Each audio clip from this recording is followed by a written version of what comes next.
small step for man, one giant leap for mankind.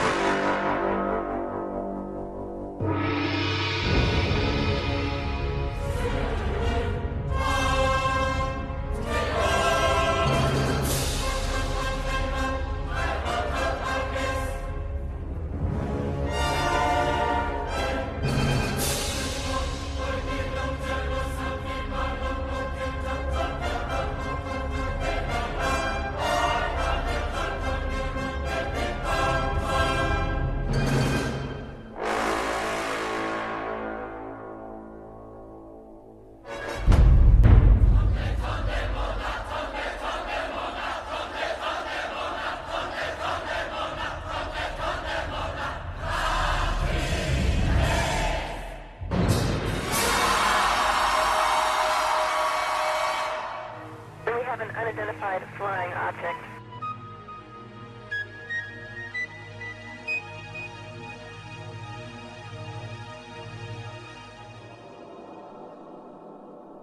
Did it really happen? Did man really walk on the moon, just as Kennedy had challenged NASA to do?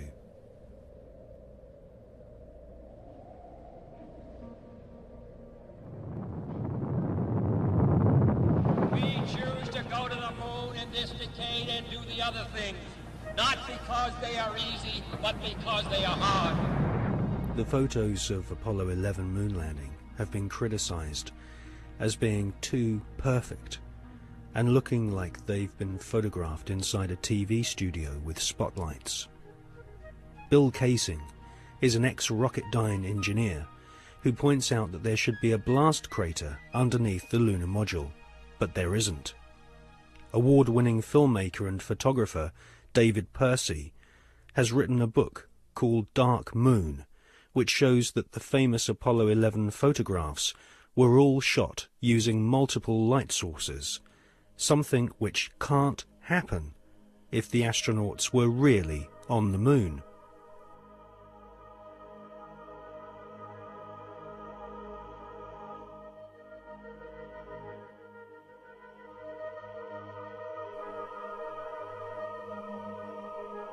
Jim Collier, an American investigator, has pointed out that the lunar module was far too small for two astronauts in full spacesuits to maneuver around inside.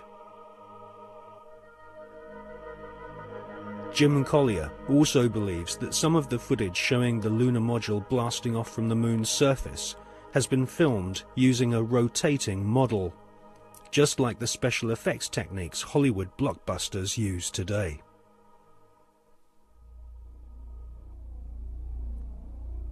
Now, for the first time on film, we present new evidence which proves that at least some of the official NASA photographs taken on the lunar surface are definitely faked, or at the very least, heavily manipulated. Join us now on a quest for the truth to the moon.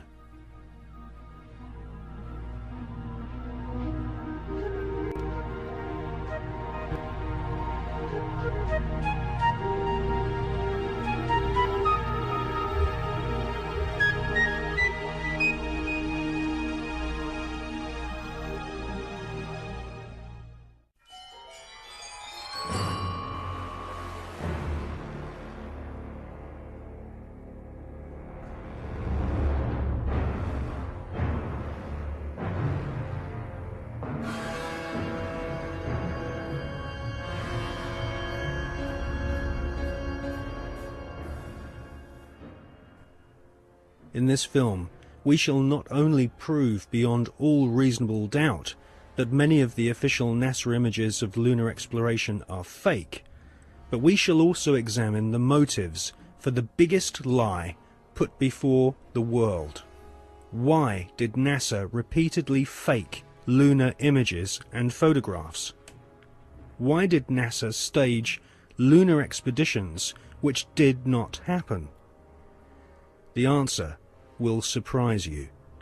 It can be summarized in just two words: money and UFOs.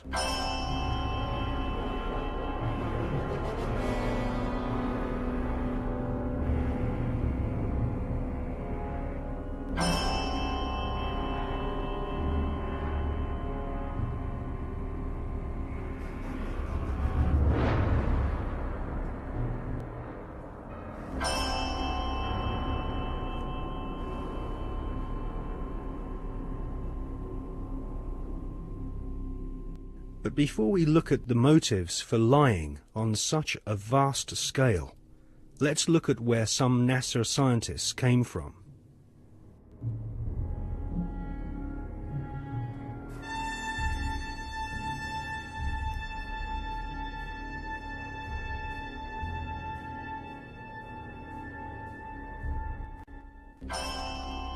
Peenemünde, Nazi Germany. For centuries, warmongering nations had been using primitive rockets as a weapon of war. China, Britain, and of course Hitler's Third Reich all used rockets to terrorize their enemies. Wernher von Braun was an SS officer and rocket scientist. His team at Peenemünde designed the first cruise missile, the V-1 Doodlebug.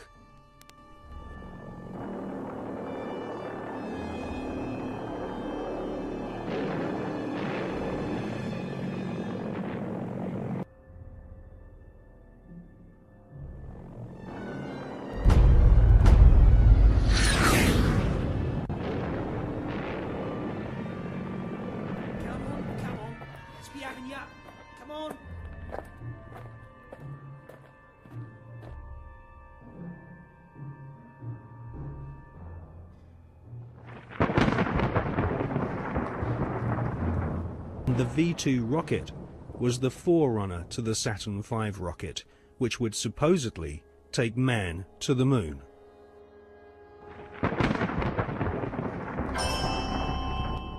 At the end of World War II, the American government were desperate to get hold of the Nazi rocket weapons, which had wrought havoc on the innocent people of Britain.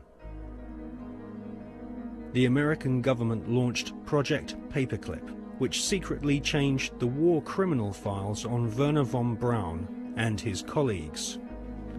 Files which described these SS officers as an ardent Nazi were changed to read not an ardent Nazi. Wernher von Braun, his team, and the rocket factory at Peenemünde, which had terrorized Western Europe, was transported to the USA, lock, stock, and barrel.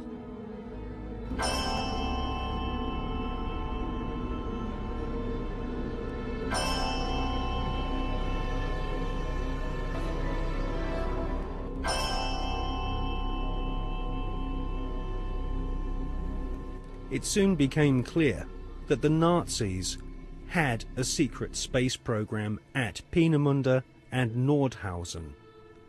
The Hannibal craft utilized alternative propulsion systems such as vril power, possibly back-engineered from recovered crashed flying saucers.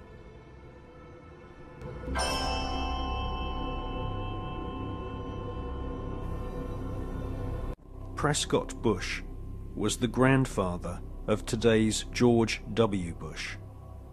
Whilst working with the Bank of America and the Jewish Warburg brothers in Wall Street, Prescott Bush helped arrange vast loans to the Third Reich.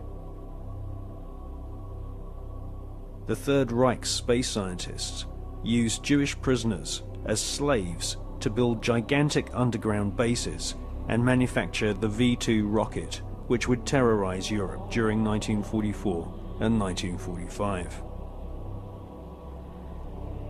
At Nordhausen and other sites in Germany and Austria, Wernher von Braun and his team of Nazi SS engineers built vast laboratories and rocket factories. The interior of an entire mountain was excavated to accommodate a secret space facility which was no less than 1 million square feet. It was here, at Nordhausen, in top-secret underground bases, that a huge number of experimental rocket ships and circular flying discs were developed.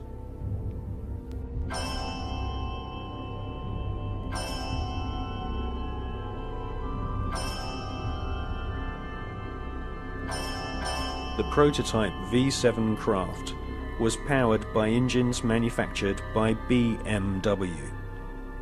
The V-7 used 12 BMW 028 engines, which were powered with helium. radical fuselage shapes were developed, which would later lead to the emergence of stealth aircraft and the cruise missile.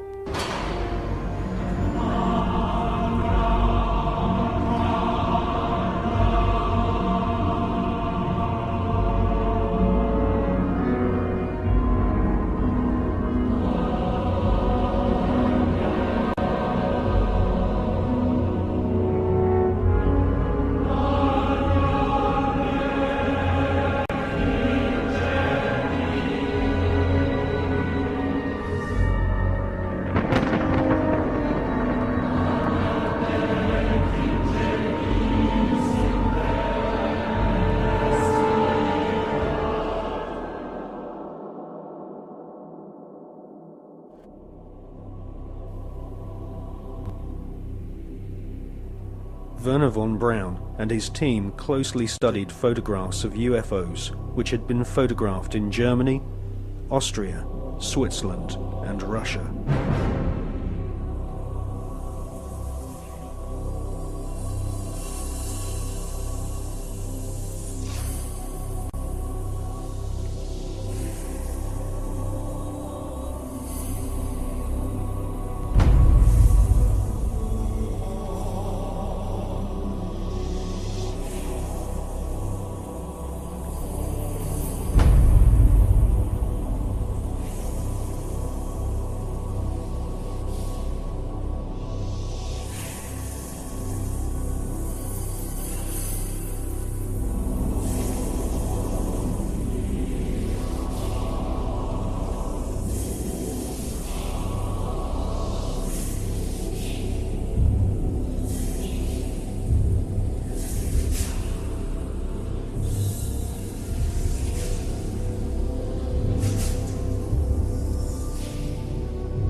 These unidentified flying objects inspired the development of Nazi flying discs. After World War II, the underground base at Nordhausen was rebuilt in the Mojave Desert, a place we now know as Area 51. A tremendous sighting took place, and I'm just completely baffled right now. So is Mr. Anthony Hilder. Example of one of the many objects seen regularly in Las Vegas. Very bright object, just basically hovering over Las Vegas.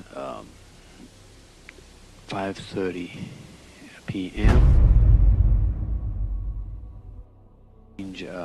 Cylindrical object, a craft. We believe it could be some kind of an observation platform.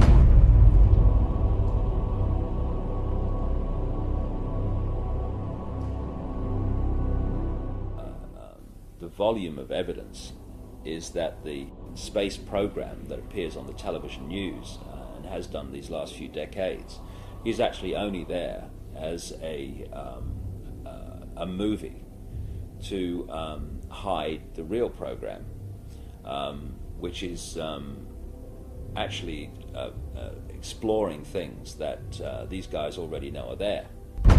Is this secret agenda in which advanced knowledge that people in general never hear is passed on to the chosen ones that are chosen to have this information and to move it through the generations.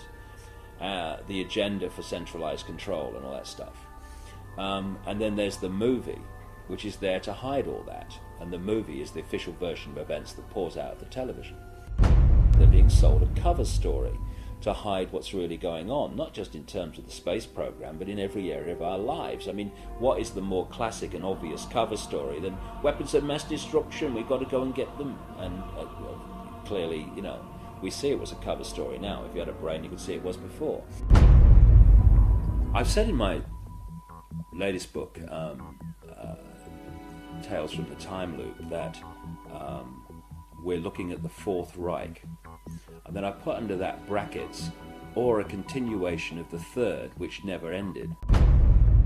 People have no idea, the general population, because no one tells them, of the fundamental connections between the Nazis. The people now think, oh yeah, the Nazis have gone, and the American administration. First of all, the Nazis were funded out of Britain and America. Why is it that they were taking their wages home in wheelbarrows during the Weimar Republic? Germany was in economic catastrophe. A few short years later, they have a war machine that's taking on the world. How did this come about? Anyone else? Well, let's ask the Bush family. Because, and this is not just me, other researchers have come up with this, and a guy called John Loftus, who is he runs the Holocaust Museum in Florida, that Prescott Bush, who is the grandfather of the present president, he was a major executive of the Harriman Empire in America. And they had a company called the Union Banking Corporation, the UBC, which interfaced with the banking and steel empire in Europe of a guy called Fritz Thyssen, who was named at places like the Nuremberg trial and elsewhere as a major funder of Adolf Hitler and the Nazis. And what Prescott Bush, who was the key executive in the Union Banking Corporation, was doing was funneling money and other resources through the UBC into Thyssen's empire, and then it went to the Nazis, and that's where the war machine came from, also through the Bank of England. Only yesterday, every business, every profession was part of Hitler's system. The doctors, technicians, clockmakers, postmen. Practically every German was part of the Nazi network. They believe they were born to be masters, that we are inferiors, designed to be their slaves. A number of companies in which Prescott Bush was involved in were closed down during the Second World War under the Trading with the Enemies Act.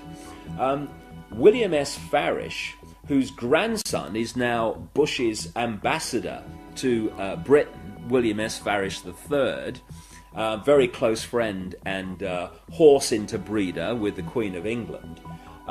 His grandfather, William S. Farish, was president of Standard Oil, the Rockefeller Oil Company, when it was exposed as supplying the Nazis with oil during the Second World War, while they were supposedly in conflict with America. So what you had then was this CIA, British intelligence operation called Project Paperclip, which was to get the Nazis, the major Nazis, with all and a lot that with tremendous knowledge that are not registered by history, out of Germany so they would be safe, and into South America and North America to continue this agenda up to the present day. And so this is why you have Nazi after Nazi turning up as founders of and creators of NASA and all these other institutions, the CIA, that appeared immediately after the Second World War. T-minus 2 minutes and counting, and the countdown continues to move along smoothly. Now in the terminal countdown portion, we're standing by now to begin pressurization of the fuel tank. The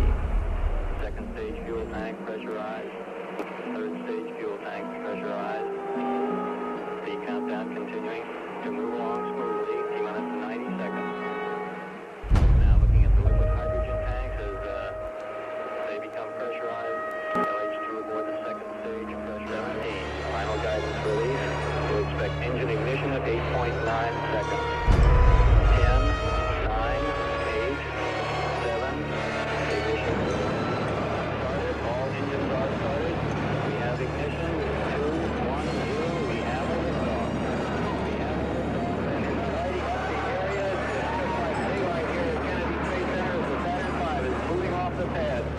It is now cleared the tower. Mission control reporting the launch vehicle maneuvering to the proper attitude. Everything looking good at this point.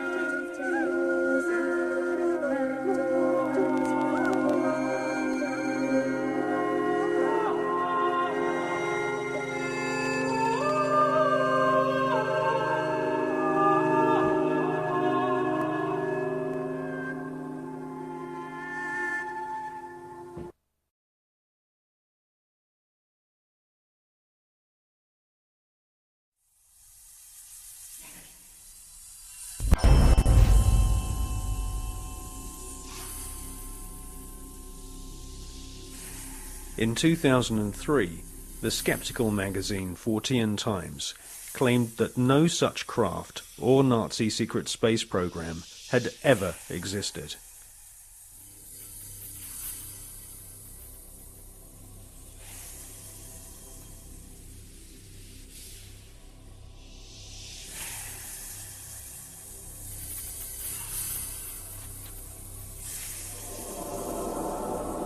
But we have been given patents from leading German manufacturing companies, including UHA, Krups and BMW, which prove beyond all reasonable doubt that Hitler considered the Nazi secret space program a top priority. And more than 15 billion Deutschmarks were spent developing craft of all shapes and sizes. Secret memos from SS officers revealed that Werner von Braun and Hitler both believed that there were alien civilizations in the universe, and it was their intention to not only conquer all nations on planet Earth, but to also colonize the Moon.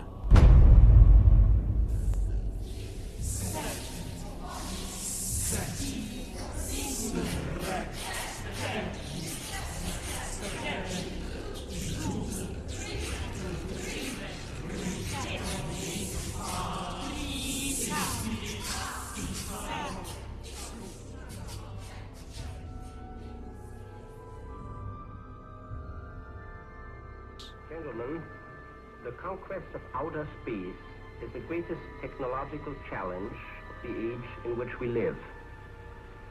The first decisive step in the conquest of space will be the placing of an object into an orbit wherein it will indefinitely circle the Earth. 1954. Sputnik 1 shocks the world and puts the USSR way ahead in the Cold War. Sputnik 2 takes a dog into space, the first living creature to leave the face of planet Earth. Russia then shocks the world by sending an unmanned probe to the Moon. Meanwhile, the US Army plan Project Horizon, a plan to colonize the Moon with Americans. This plan was soon abandoned when the true nature of the hostile environment of outer space was discovered by American and Russian scientists.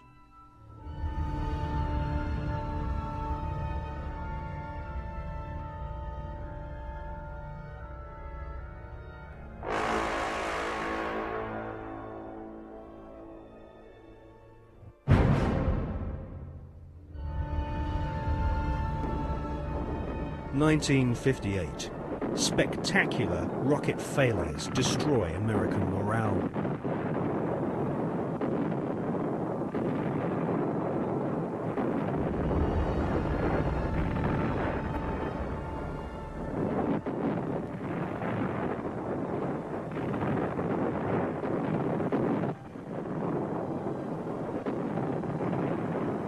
The Explorer 1 space probe confirms planet Earth is surrounded by dangerous radiation. Radiation so powerful that it could cause nausea and cancer. The Van Allen radiation belts and solar particles from the sun are extremely hazardous to humans. Space is also full of micrometeorites which can rip through spacesuits and metal in the blink of an eye. Meanwhile, Russia celebrate getting the first man into space, Mr. Yuri Gagarin.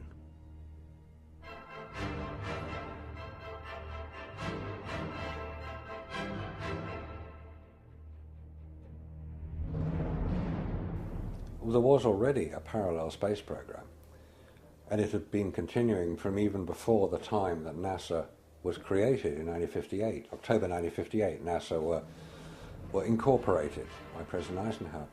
The secret space program was run by the Department of Defense. It took its original form in Project Horizon, which was established in 1959, the habitation of the colonization of the moon. The reason for that was that whoever controlled the moon controlled the Earth. If you could launch rockets from the moon onto your enemies on Earth, they couldn't possibly retaliate, therefore you had the upper hand. There was a serious attempt, certainly a serious investigation, to put man on the moon and keep him there. So the secret parallel space program continues to this day. There is a military space shuttle, and even the ones that we see from Columbia onwards are designed according to the specification of the Department of Defense. If you look at them, they will carry spy satellites into orbit. And if you want to know what a spy satellite looks like, the Hubble telescope is one. That is the design of what's called the KH-12, the keyhole satellites, which are used today over enemy territory, which is presumably any territory that is not American. Regardless of the dangers of radiation, and without having spacesuits nor spacecraft which can protect the occupants from radiation, NASA convinced the American people to pay $40 billion for the space program.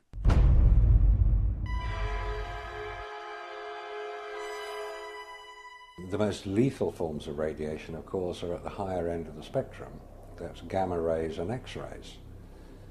We know what ultraviolet can do. If you stay out too long in the sun, you get sunburn and skin cancer and die, and it's all very sad. But gamma rays, and X-rays especially, are particularly lethal to humans, unprotected humans. There was no protection that I have been able to identify. I've found no reference to it.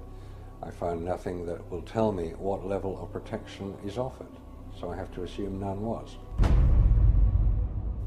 I've contacted the manufacturers of the spacesuits, and they said there was no radiation protection built into the spacesuits, because I asked them if these same spacesuits could be used by technicians to go to Chernobyl or 3 Mile Island, because the nuclear reactors produce the same radiation as produced in space. They said no, not advisable, no protection.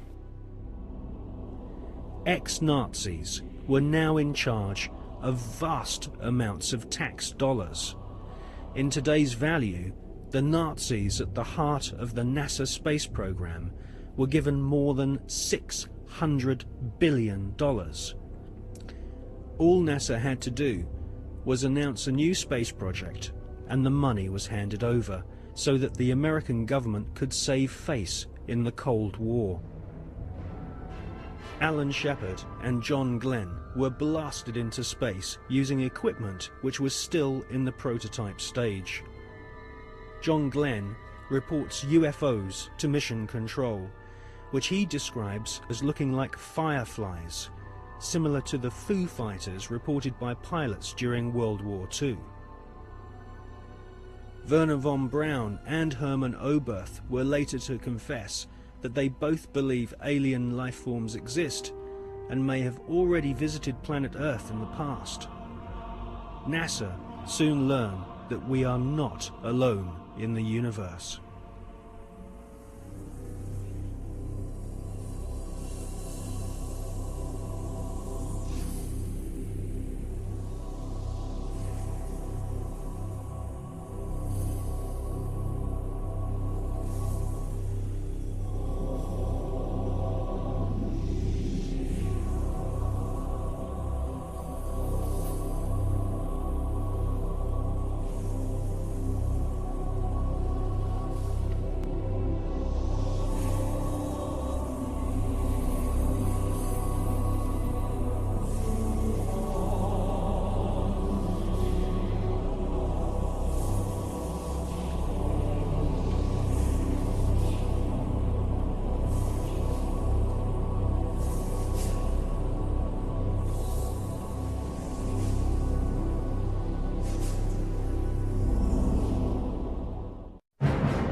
In Jonathan Eisen's excellent book, Suppressed Inventions, he interviews Wernher von Braun's mentor and teacher, Dr. Hermann Oberth. Dr. Oberth makes it quite clear that he has studied the aeronautic performance of UFOs.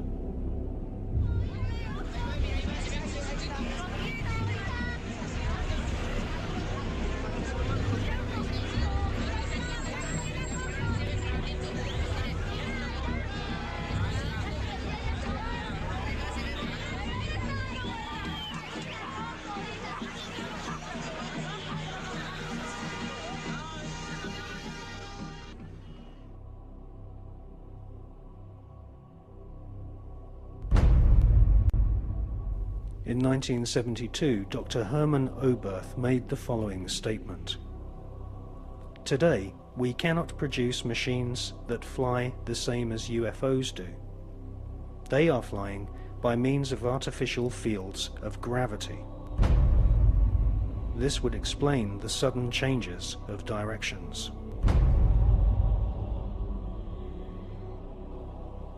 This hypothesis would also explain the piling up of these disks into a cylindrical or cigar-shaped mothership upon leaving the Earth, because it is in this fashion that only one field of gravity would be required for all the flying saucers. Dr. Oberth then added, "We cannot take credit for our record advancement in certain scientific fields alone. We have been helped, and we have been helped by the people of other worlds."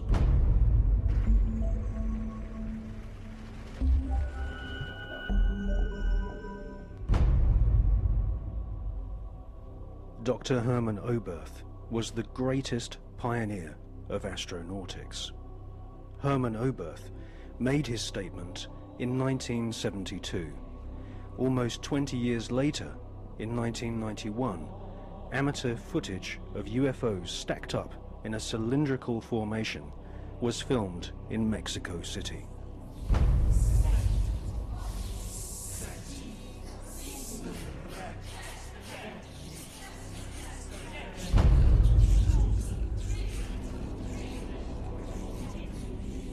It's a monopoly that is being conducted through science about the possibilities of finding life in a different planet or satellite in the space.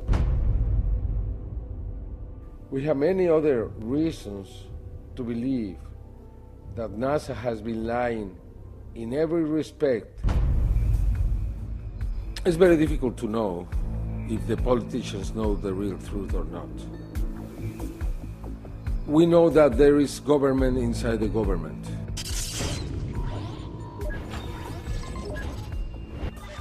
We know that there is military intelligence. We know that in America, after the Manhattan Project was created, that group subsists. And that group was the one who handled the Roswell crash, the Socorro crash, and others. Are you talking about Majestic 12? Yeah, probably it's a different name now. Now it's not Majestic 12, now it's something else. I am here to discuss the so-called flying saucers. The Air Force interest in this problem has been due to our feeling of an obligation to identify and analyze to the best of our ability anything in the air that may have the possibility of threat or menace to the United States. In pursuit of this obligation, since 1947, we have received and analyzed between 1,000 and 2,000 reports.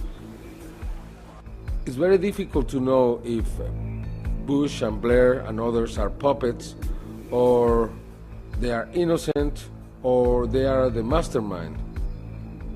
What we really know is that there are many who decide together what to do in any kind of situation.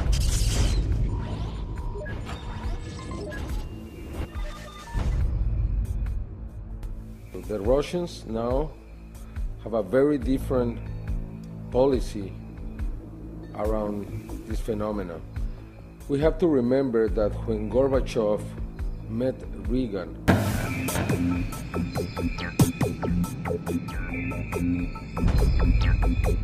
many times he asked about the technology that the United States have obtained from the others, and always Reagan joking replied to Gorbachev, "What did you do with it too?" They never said we are speaking about alien technology, but many times they spoke about the other technology. And we know that Gorbachev renounced to the race, the Cold era, because he learned that the United States had technology from these beings. From the Greys. From the Greys.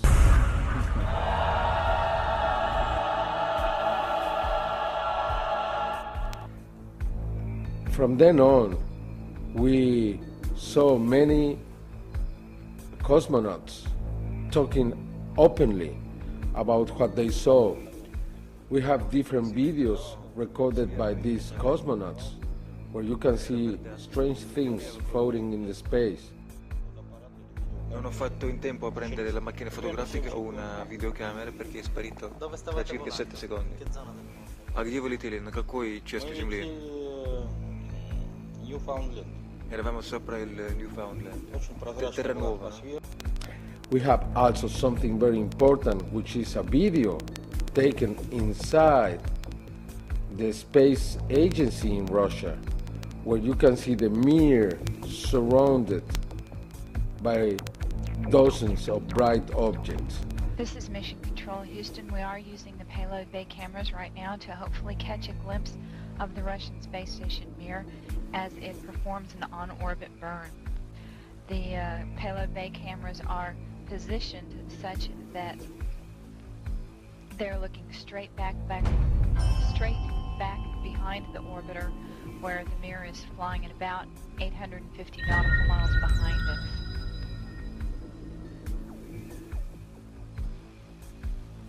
No joy from here, sorry. Hope it was a good one, though, for our friends.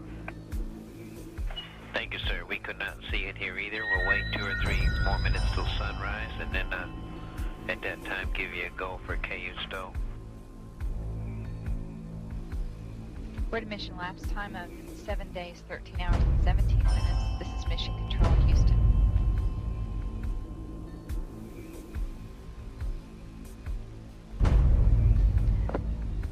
The Mir space station is now visible.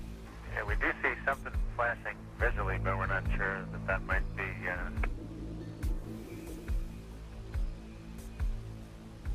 This shot was obtained by the shuttle, by the Americans.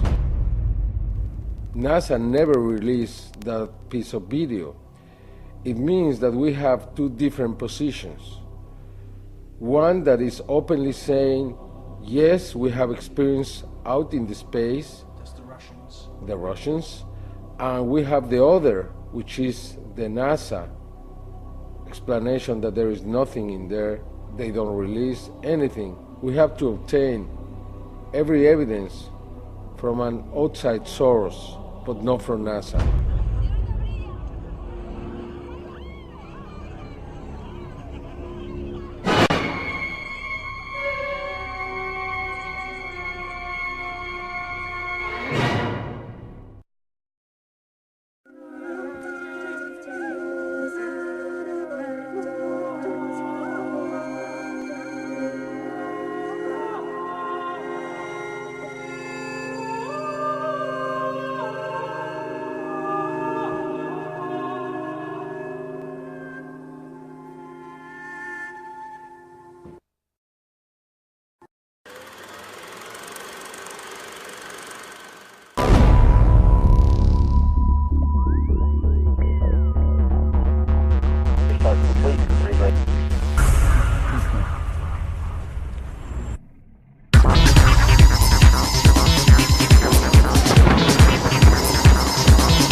There are creatures living in outer space.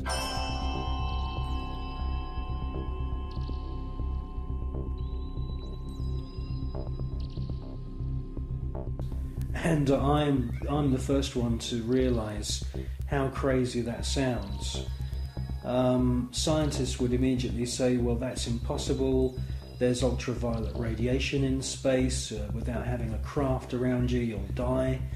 Well, all I can say is that these, I call them space serpents, they do exist.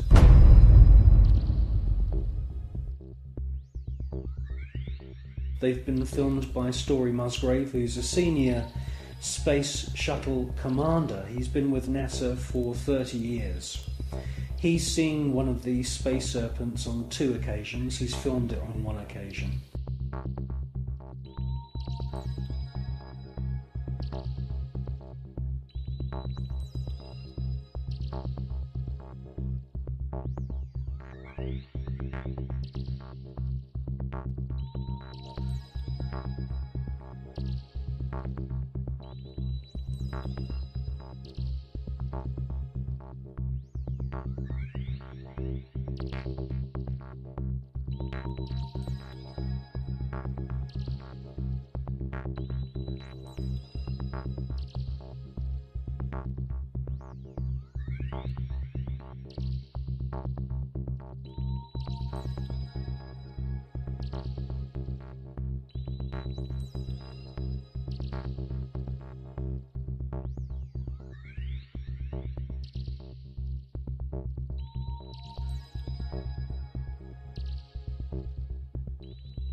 They've also been filmed from the ground, flying around in the upper atmosphere.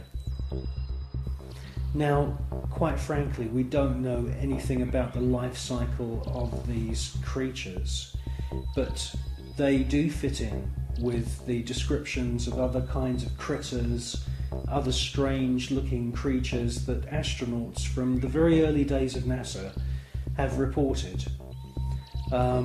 I suspect that they use some form of photosynthesis, and I suspect that they hydrate themselves by flying in the upper atmosphere of planets. One important thing I must say, though, about these space serpents is that there are about 7 or 8 very, very important ancient sites, temple sites on planet Earth, most notably in Mexico. And these temples are dedicated to the memory of flying serpents. And this is what we see in this footage, is flying serpents. There also seems to be a very interesting relationship between the flying serpent and these small luminous spheres.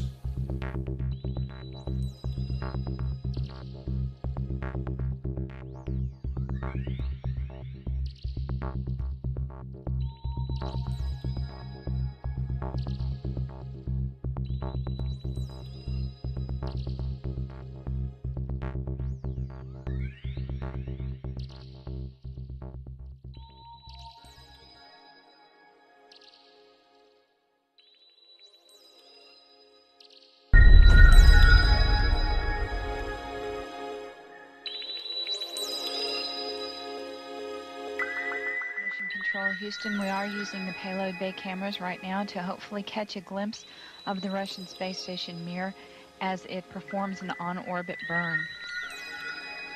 Though it will be difficult to pick Mir out from the stars as they pass behind us, the payload bay cameras are positioned such that they're looking straight back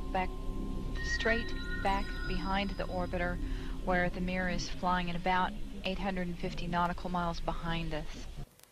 Well, obviously this is a massive faux pas that this piece of footage was accidentally broadcast.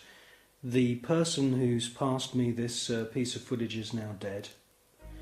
The footage that we see, mostly of UFOs, has been filmed with image intensifying equipment.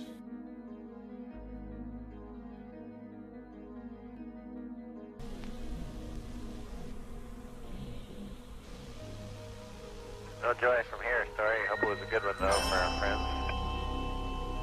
Thank you, sir. We could not see it here either. We'll wait 2 or 3 more minutes till sunrise, and then at that time give you a go for KU stow.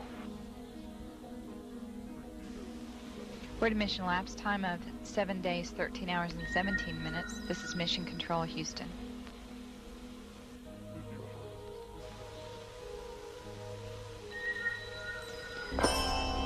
The Mir space station is now visible on the far left-hand side of the screen, about an inch from the bottom of this particular picture.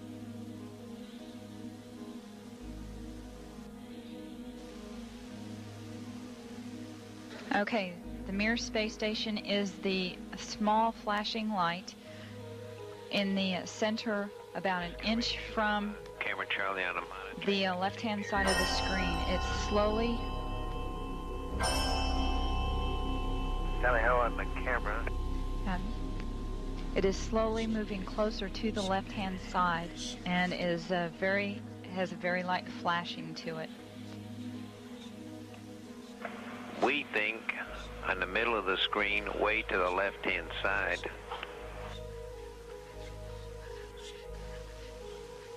We think you can see a flashing light just a little bit to the left of the center of the screen, very faint.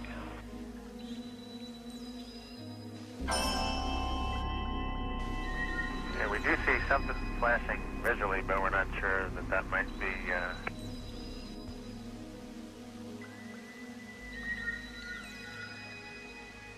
This is Mission Control, Houston. Once again, we believe we were just able to spot the Mir spacecraft as it flies about 850 nautical miles behind us.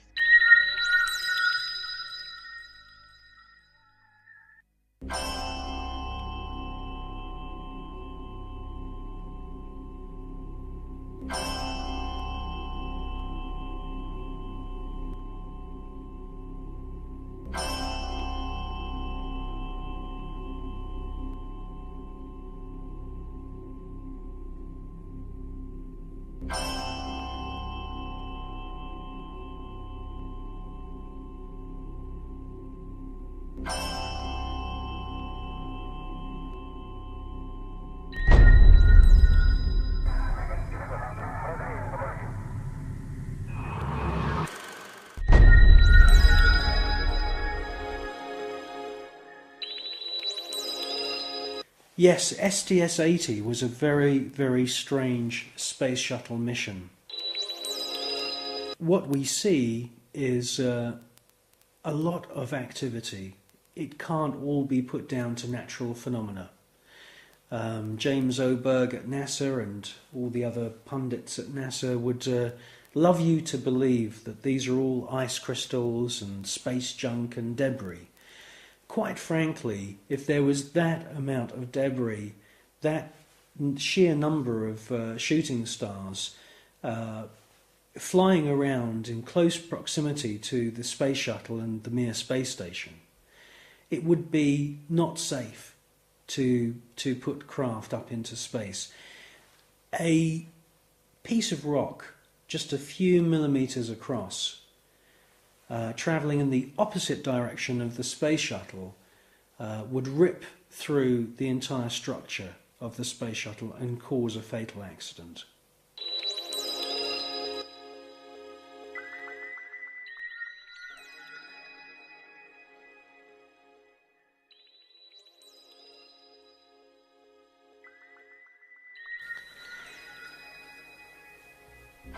Well, people always say to me, you know, if there's extraterrestrials and if there's UFOs, why don't they make themselves known to us publicly?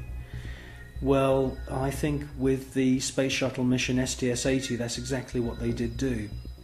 You see objects which are out of focus, or they are transparent in some kind of way.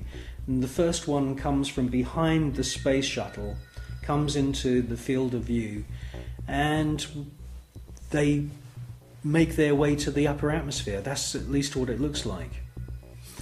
It's joined by many others, and you get a kind of rough circular formation appearing.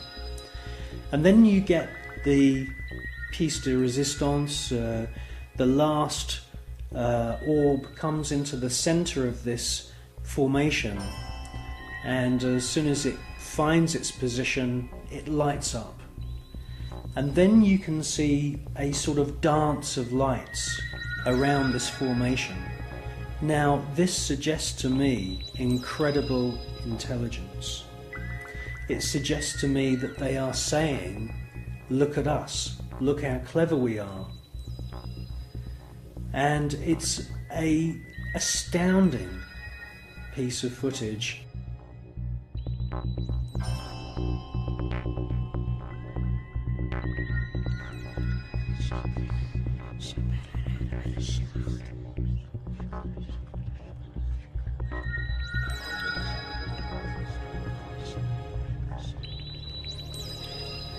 These extraterrestrial craft are attracted to thunderstorms, and many times we see lightning on the surface of the planet or in the atmosphere of planet Earth.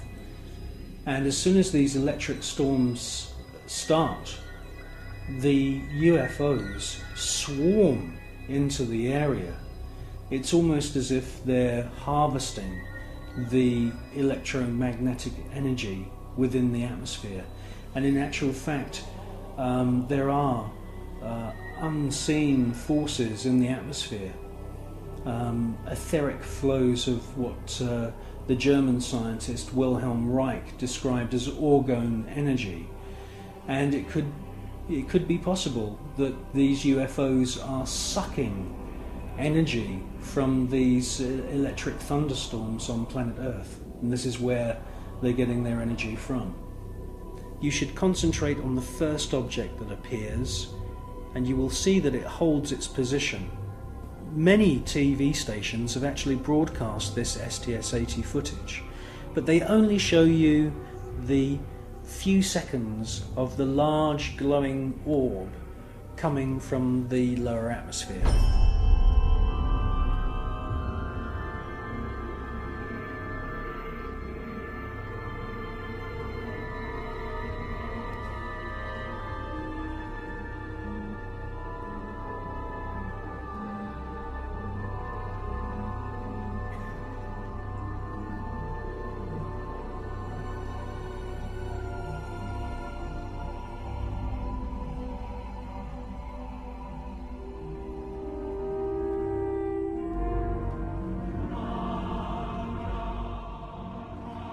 The cameraman who's operating the space shuttle camera is fully aware that the first object has held its position, and after the large orb has ascended from the lower atmosphere and the shuttle is moving away from the scene,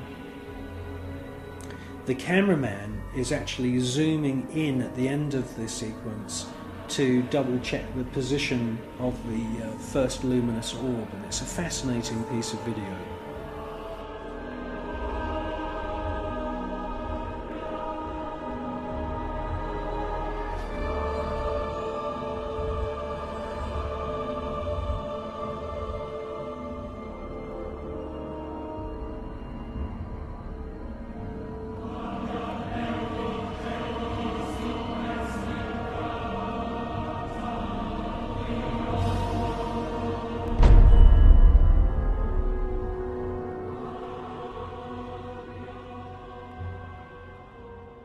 A few years ago there was an astounding book published. It's called The Day After Roswell, and it's written by a gentleman called Philip Corso, who's now dead. He had a military career that lasted more than 20 years, and during that time he served at the White House, and then he was a senior official at the Pentagon. And in this book, which is an astounding book, he clearly says that there is a war going on in space.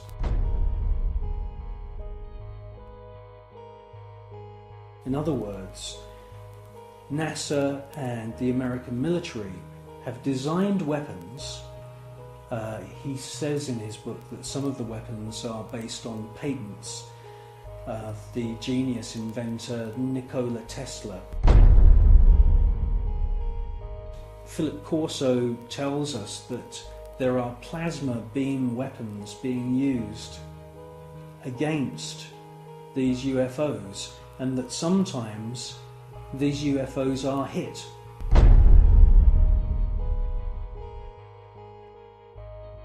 A special team then travel out to wherever it is in the world and collect the wreckage. Now, from the wreckage, they back engineer any useful technology. In his book, he clearly states that microchips, semiconductors, fiber optics, lasers, many other new metal alloys have all been back engineered from wreckage which they've collected from UFOs which have been shot down by the American government.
I believe that what we're seeing with the footage from Space Shuttle mission STS-48, that we are seeing several intelligently controlled extraterrestrial craft.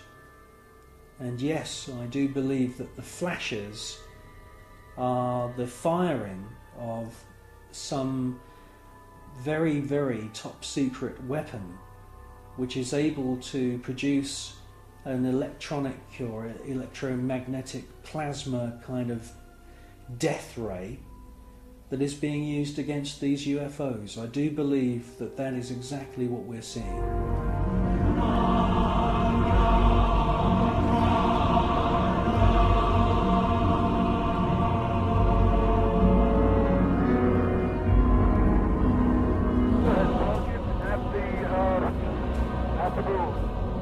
The tether has broken and it's going away from us. Get it on the TV. TV. Tether has broken. Copy. Space Shuttle mission STS-75, the tether incident. A lot has been said about this incident. Personally, I feel that most of the objects that you see are actual individual parts of the tether, just floating around in space, and that they're out of focus. It's a fascinating piece of footage, and I wouldn't be surprised if there weren't, quite a few UFOs coming into the scene to check out our technology, just as the same as they've done many times before. The crew can see the tether and see the satellite. It's beautiful.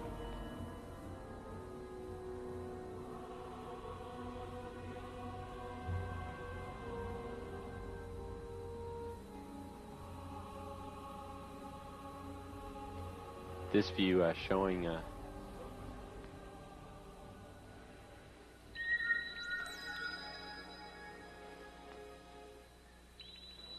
the satellite. Again, just moving into sunrise. 81 nautical miles now from Columbia.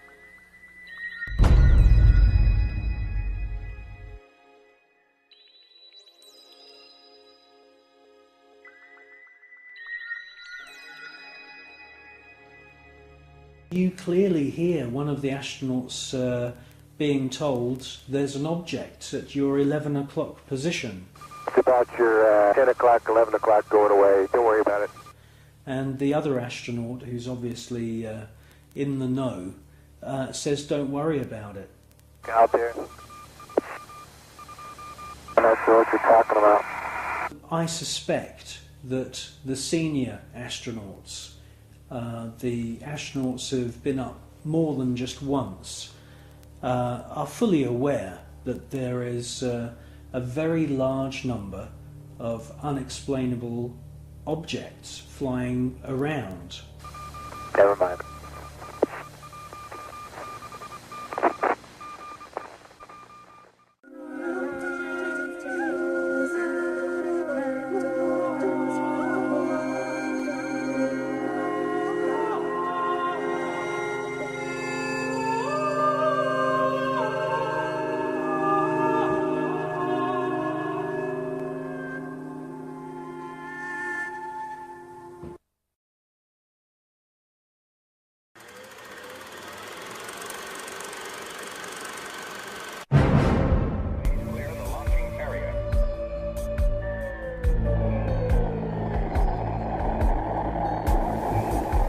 NASA spent gigantic sums of money during the 1960s, but most of it was spent on the ground, not in space.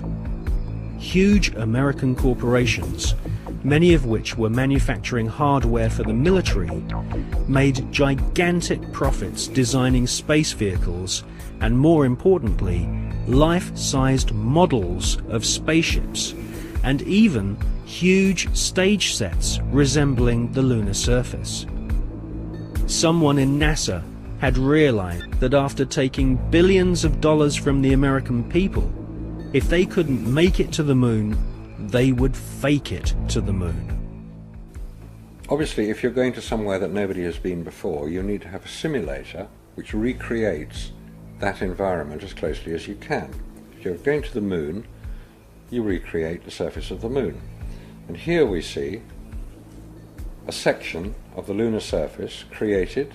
It's about 30 foot high, 30 foot long, 35 foot long.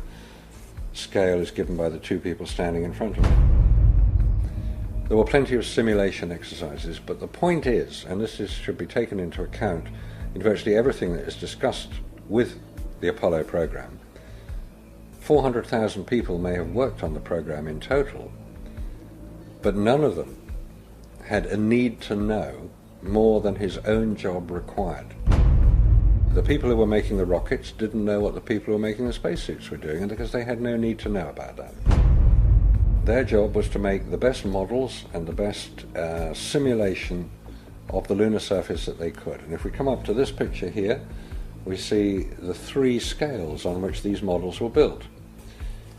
We have here the whole moon as one unit. It stands about 20 foot high. We have here behind it a section of the surface of the moon. You'll notice it's curved. And here we have a more detailed section of the lunar surface. What you're saying is that the images which we're told show a camera pointing out the window of the lunar module as it's coming into land on the moon could well have been filmed previously using these large-scale models. That's right. It could well be that what we are looking at are films of realistic models. We have no means of knowing if they were actually taken on the lunar surface or whether what we're watching is part of the simulation exercise and the training exercise. And you'll notice here on these models there is a camera track. A camera starting at this end, coming down here, would approach the moon or appear to approach the moon and become ever closer towards it. It's exactly what you would expect to see if you were flying to the moon. This is a simulation rig that was built. This is the command and service module of the Apollo program. And you'll notice that the window here looks out onto a block here. There's another one here. They're curved. These are the screens onto which the lunar surface was projected as the craft made a simulated approach towards the lunar surface.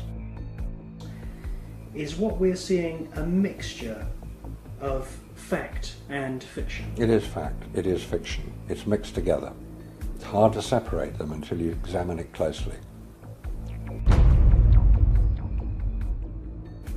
If a spacecraft is in deep space, the only possible explanation for a light seen through the window of the spacecraft is the sun. It's the only bright light in space. If it's not the sun, then it has to be some other artificial light, which implies that that particular image is possibly fiction. July 1961. NASA was soon being criticized for the flimsy construction of their hardware. The first orbital capsules did not even have windows in them for the astronauts to look out of. One of the most vocal critics was one of NASA's most respected astronauts, an all-American hero named Virgil Gus Grissom, who almost drowned when recovery helicopters were unable to lift his space capsule from the sea. After a successful journey into space, Gus Grissom almost died through NASA's bad planning. Or was this an early attempt to silence Gus Grissom?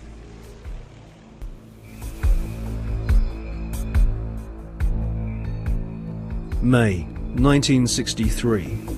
Astronaut Gordon Cooper experiences re-entry problems in his Faith 7 rocket ship. 7, 6, 5, 4, 3, 2, 1. Roger, and lift off, and the clock is operating. Start the clock. Take my 7, base 7 on the way.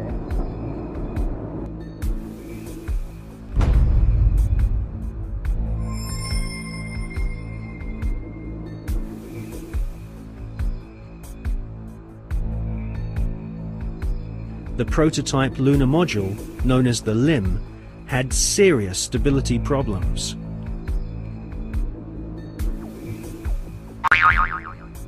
At this stage, there was no guarantee that even if NASA managed to get a spaceship orbiting the moon, they could land safely without killing the crew.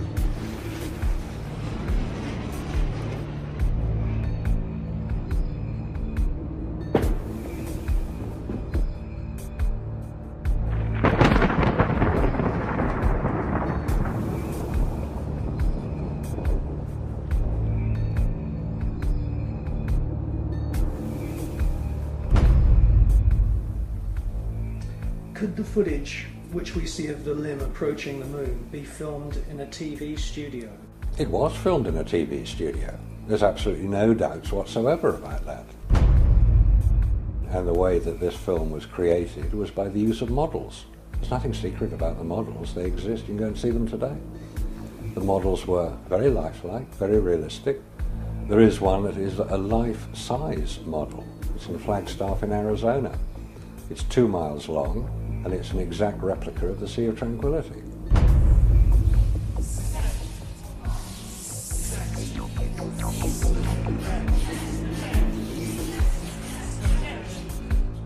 The photographs were used to create from those images the replica of the Sea of Tranquility, so that if it was flown over in a helicopter, it would appear as if it was a spacecraft approaching a similar area to land.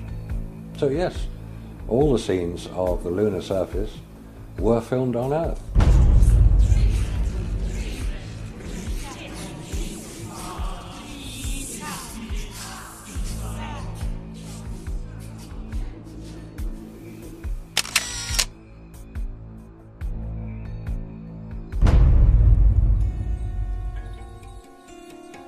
June 1965.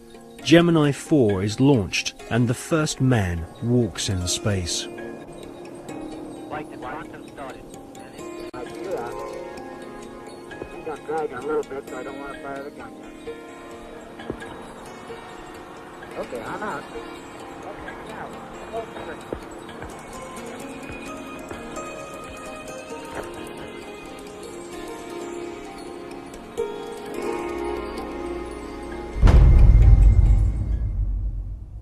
Extensive rehearsals at docking spacecraft were performed in low Earth orbit. Everything was recorded on film. This footage would later become invaluable as NASA sought to fake the success of the Apollo missions. Meanwhile, more problems occurred.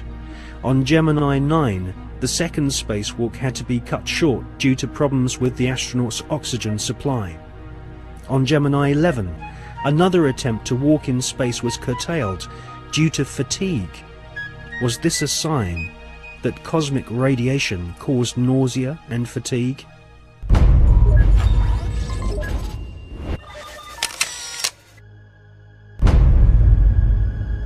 NASA could not risk the public humiliation of having brave astronauts crashing to their deaths on the lunar surface broadcast on live TV.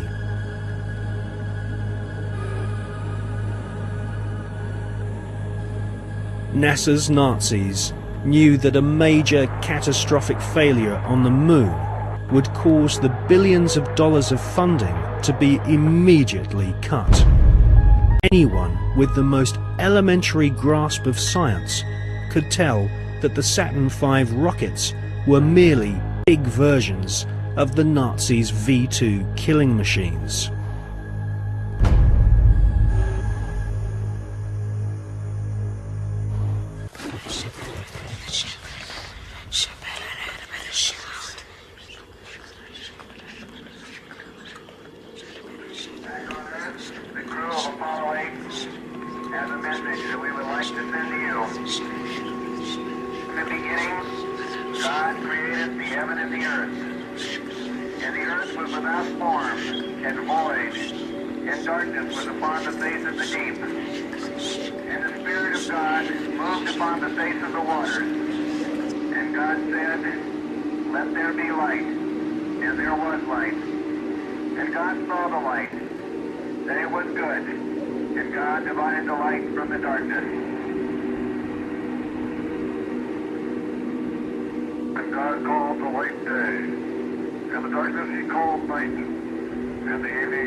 It is wrongly perceived by the mainstream media that there has never been an official report of a UFO by any NASA astronaut.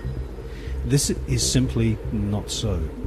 Since the early experimental orbital craft were developed by ex-Nazi SS officers on behalf of NASA, American astronauts have continually reported strange UFOs. In many cases, photographs and even film was shot of these mysterious, unidentified flying objects. During his pioneering orbital flights in the Gemini 7 capsule, NASA astronaut Jim Lovell clearly alerted Mission Control of a bogey at 10 o'clock high. Capcom at Houston asked James Lovell if he had an actual sighting of a UFO. Lovell answered, "We have several, an actual sighting." Gemini 7 here, Houston, on your 8. Last clear, 7, go ahead. A bogey at 10 o'clock high. This is Houston, say again, 7. We have a bogey at 10 o'clock high. Roger.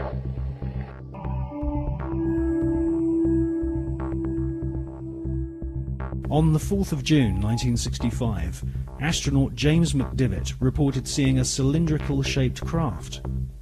Could this be one of the cigar-shaped motherships which have been filmed from the ground on many occasions, most notably in Russia and California during the 1970s?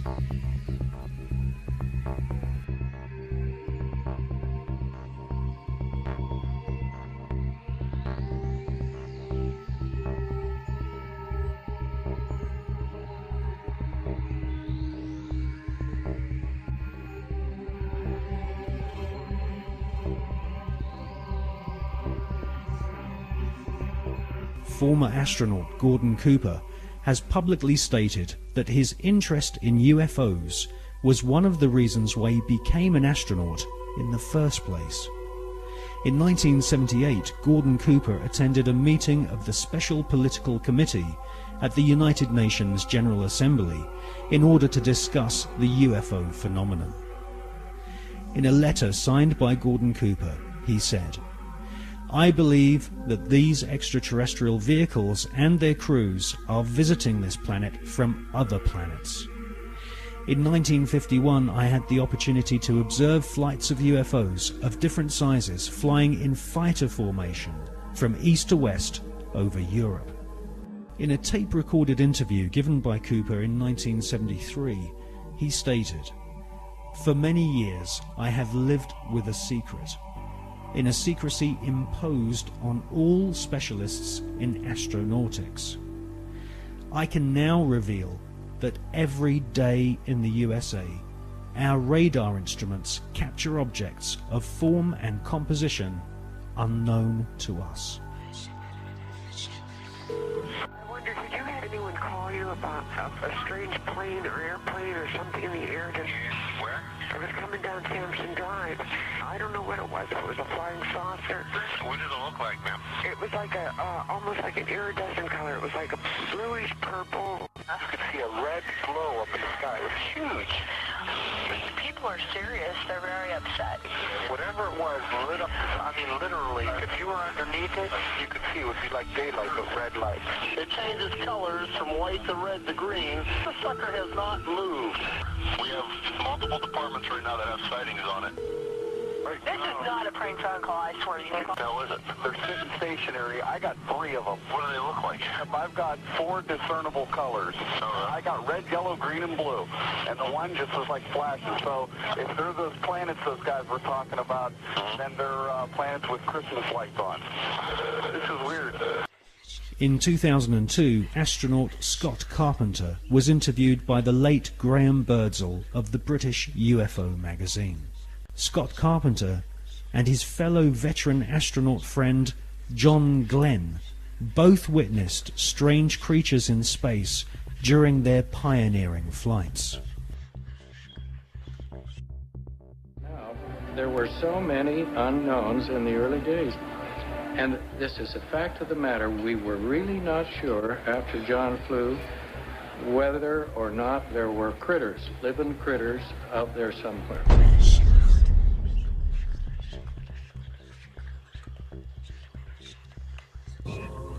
После этого, значит, у нас солнце закрутится, мы все отведем, потом начинается поверхность.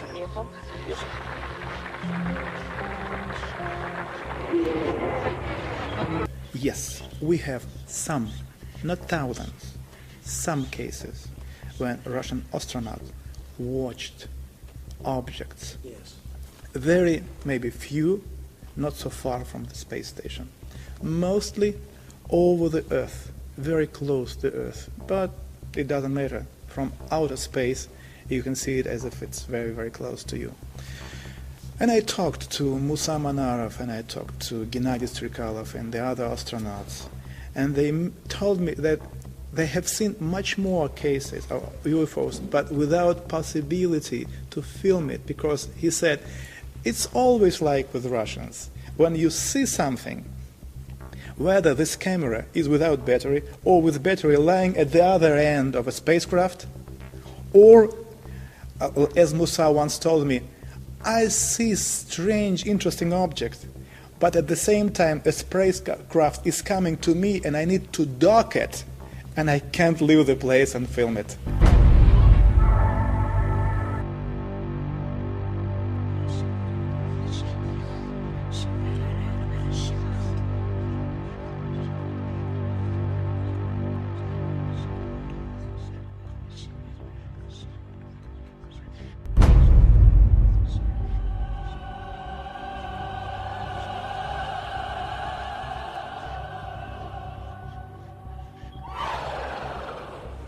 You know, we have been investigating this particular question, and we came to very interesting conclusions.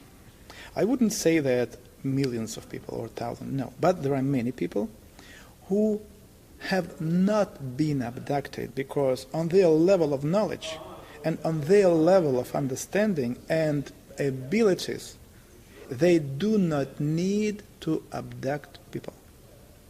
No. I will try to explain what's going on. When you say they, you're talking about the... It is, yes, it is. It is. When it is flying here, there are some kind of scientific expeditions which are visiting the planet.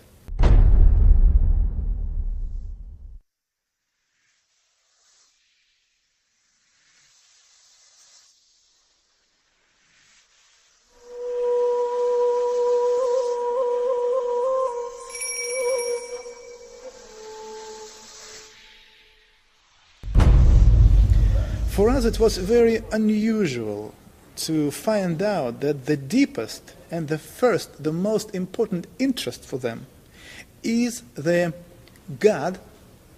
Who is He? They are looking and searching for God, yes, and His creation, ways, understand everything. And they can learn it only in one way, if they learn and check how big human groups are behaving, kind of an invisible influence, and how people are reacting. At the same time, there is another very interesting technology.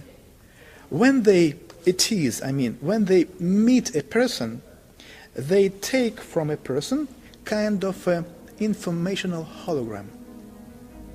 This hologram, which any human being have, contain in itself information about previous lives, about present life, and something about possible future. They take this hologram, informational hologram, and then to be able to read it, to decode information, they need to have a special key. This special key is the sample of your way of thinking. For this reason, to have this key, they somehow transmit into your brains a hard idea, like, just an example, you are living wrong. You broke our laws on this planet. This is the reason why very soon, when the sky became dark, thousands and thousands of people will die, and only few of them will stay alive. And at this particular moment, when a human being starts to analyze this information, they just read it, you know, like they take it like from a computer. Hops, that's it. They don't need anything. They take this hologram, they take this key, and then keeping this hologram anywhere there, they can have any information about a human being and what's going on with him and his surroundings.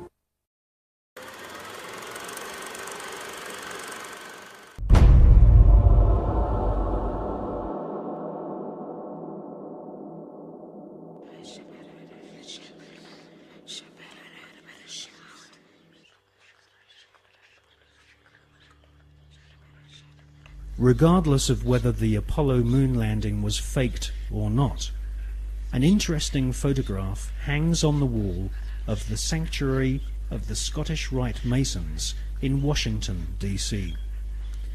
This photograph shows astronaut Neil Armstrong holding a Masonic apron over his spacesuit. The photograph has seemingly been taken on the moon, or at least on a studio set which resembles the surface of the moon. Neil Armstrong has become a mysterious character since his alleged moon expedition.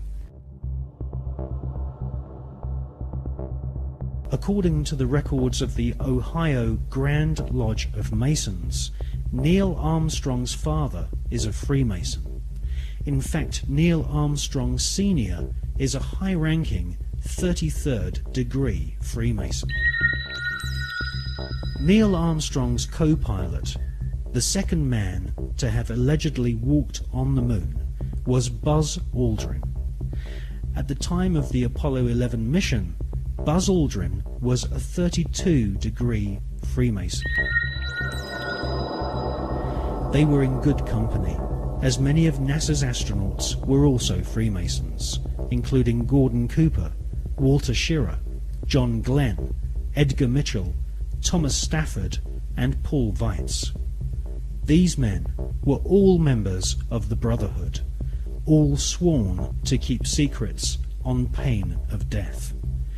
These astronaut Masons were under the leadership of Kenneth Kleineknecht, who was NASA's Apollo space program manager. According to an article and photograph published in the Masonic magazine Scottish Rite Journal, upon his return from the moon, Brother Buzz Aldrin presented a flag to Sovereign Grand Commander Smith, who was the Supreme Commander of the Supreme Council of 33rd degree Masons of the world. The flag Buzz Aldrin presented had been taken to the moon on Apollo 11. According to a Masonic lecture delivered at Beauverde University in 1994 by American Masonic historians, astronauts Buzz Aldrin and Neil Armstrong performed a Masonic ritual exactly 33 minutes after touchdown on the lunar surface. They temporarily planted the international flag of Scottish Rite Freemasonry, which features a large double-headed eagle. Therefore, the eagle has landed. Override off. Engine arm off. 13 is in. We copy you down, Eagle. Listen, Tranquility Base here. The Eagle has landed. Roger, Tranquility. We copy you on the ground. You got a bunch of guys about to turn blue. We're breathing again. Thanks a lot. And we're getting a picture on the TV.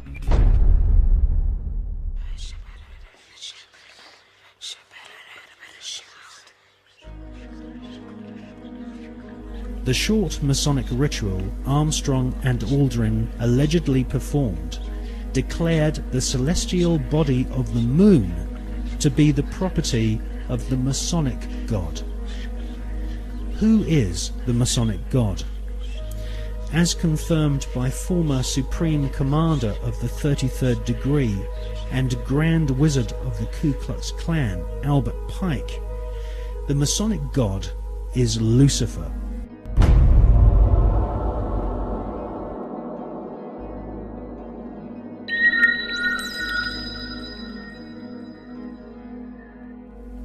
The name of NASA's space program, Apollo, according to the Holy Bible, is actually an alternative word for the devil.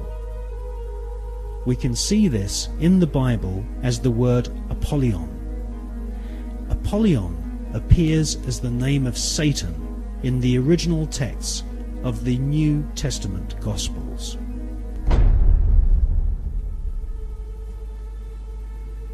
Like Christopher Columbus and many explorers before them, Armstrong and Aldrin used a flag to claim territory for their monarch. Upon their return, NASA Space Program Manager Kenneth Kleinecht invited the Apollo crew to a secret Masonic ceremony, which saw Kleinecht's brother be appointed to the Sovereign Grand Commander and titular head of all Scottish Rite Masons throughout the world.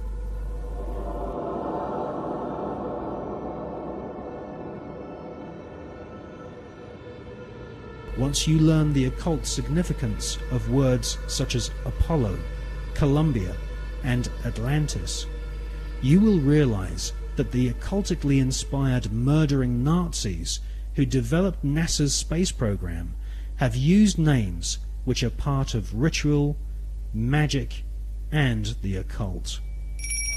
Hawati en tawi, tem jafar kau, ta pen em awef, mu f, ta f, sem f, menemenet f nebet, hayet nebet, henenet nebet, jedefuet f, awet f haset, semawu em sanuet.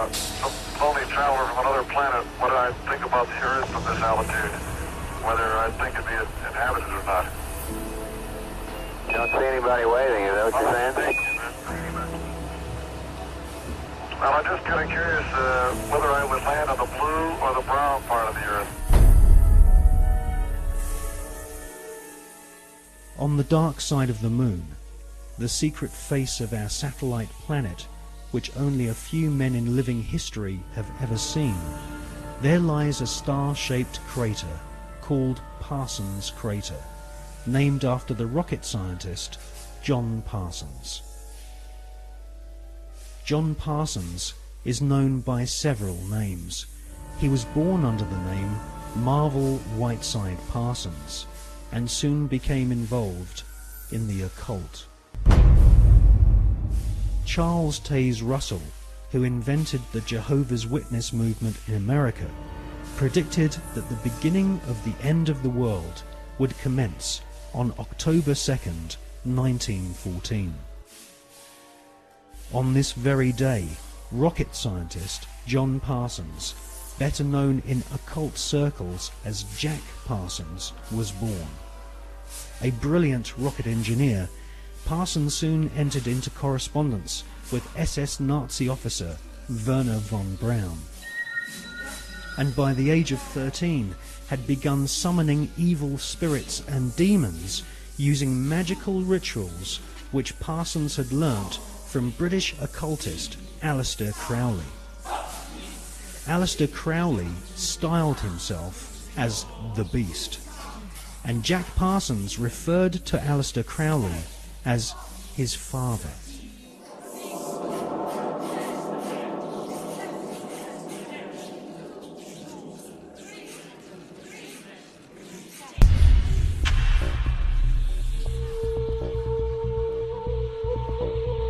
Grand Master of the Priory de Sion, Jules Verne, had written several books which strongly influenced the mind of the young Jack Parsons.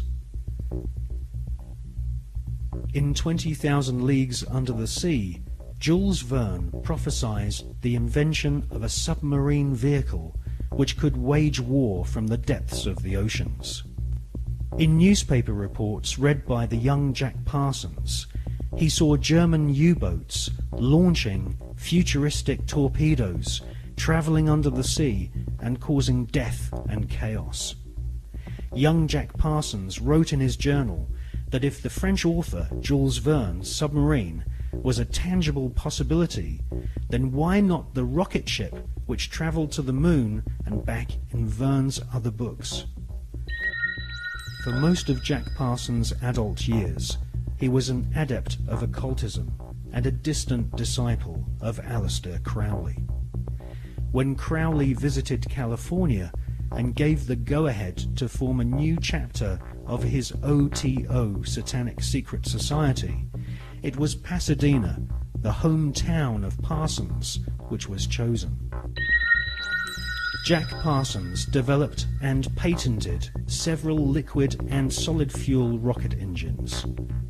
His patented designs are still being used to this day on intercontinental ballistic missiles such as Polaris and the Space Shuttle.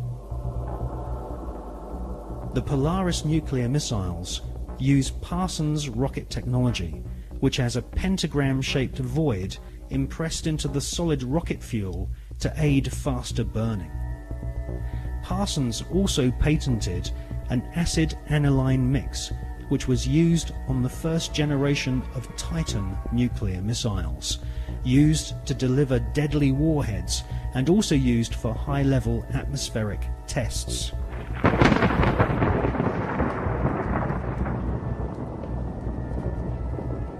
Coincidentally, Jack Parsons' occult mentor, the British beast Aleister Crowley, used to often call himself the nickname Titan.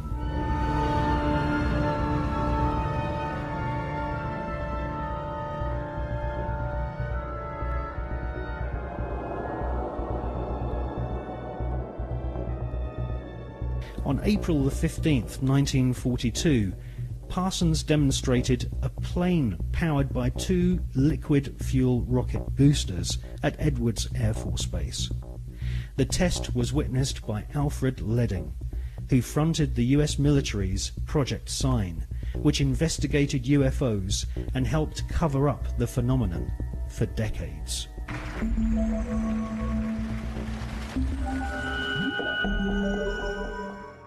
Jack Parsons revered the English Satanist Aleister Crowley, and eventually became the leader of one of Crowley's secret cults called the OTO. The OTO, or Ordo Templi Orientalis, claims descent from the Bavarian Illuminati, which had been revived by Adam Spartacus Weishaupt on May 1st, 1776, and had approximately 2,000 members in Masonic lodges in London, Paris, Copenhagen, Amsterdam, Munich and Ingolstadt. The Illuminati was essentially controlled by European, Germanic, Jewish aristocrats, who sought to replace the church, government system and national identity of nations with an Illuminati-controlled superstate. The Illuminati was eventually outlawed in Europe, and the founders fled to America. They then fragmented their maverick secret society into fraternities operating from the campuses of Yale, Harvard, and Princeton.